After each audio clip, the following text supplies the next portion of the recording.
Today at Business Coffee, our guest is Marc Alcindor, president of efundraising.com.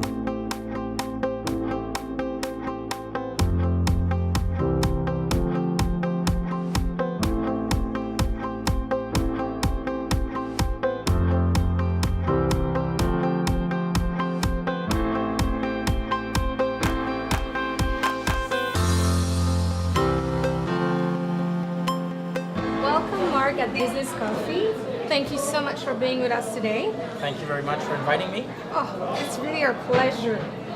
Knowing a bit about you, I would like to know what made you start your business. Actually, I started when I was in college, so at University of Sherbrooke studying law, and I started a small discount card program, and it wasn't like a huge inspiration. It was just basically to try to make a little bit of money at the same time as I was going to school, and that started going pretty well. And then from there, things led one thing led to another. Really? So do you consider yourself today as a serial entrepreneur? I wouldn't say serial entrepreneur, but I have started a few initiatives.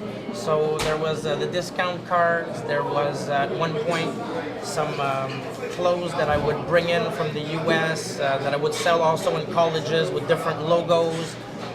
There's also a directory that I started online. So there are different initiatives that I have started. So I'm not sure about about serial, but definitely I have a passion for starting businesses. Right now, you're president of eFundraising, that's now fundraising.com. You also had other projects like for people in Quebec, a networking site. You're a coach. How do you manage to balance all this? The things that you mentioned is really all I do. So if I have time, I spend time with my family, I spend time on my work, and I coach a pee-wee hockey team. So, but for other activities, I have to keep them to a strict minimum to focus on really those things. So it's really a balancing act of every day. What is success for you? So for me, success, so if you would ask me the same question 3 years ago, before my daughter, would probably be different. But success for me now is really being happy with your family, which for me implies being able to provide for them. So if you're in a situation where you're able to provide for your family medium and long term, for me that's success. What do you feel will be the main skills for an entrepreneur to start today? For sure, the good old passion. Yes, you have to be passionate. If I were to give you give us a more precise advice, I would say, and it sounds very simple, is make phone calls.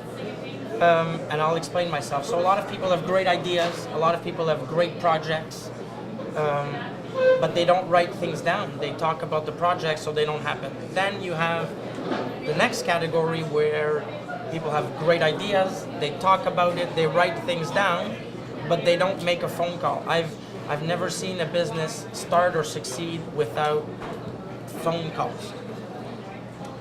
And also, I've never seen many people fail when they're thorough about making phone calls. So it's just not calling anybody, but if you have a business plan, you have a business idea, you take your notes down, and you actually start calling people, inevitably things will start moving. So I would say be passionate and don't be afraid to pick up the phone. Can you tell me what would be a good piece of advice you would like to give to entrepreneurs out there? Because right now you were talking about passion, but what else? I would say just the will to do it, to start doing it. Again, 9 people in 10 have good ideas. 1 person in 10 actually writes something down, and out of those 10, there's only 1 that makes a phone call. But we started with 9 people out of 10 that had ideas. So I would say if you have ideas, and most people do, have the guts to go to the next level and actually take steps to do it. So that would be, again, my advice. Thank you very much, Marc. It was really a pleasure having you in the set with us. Thank you very much. Pleasure was mine.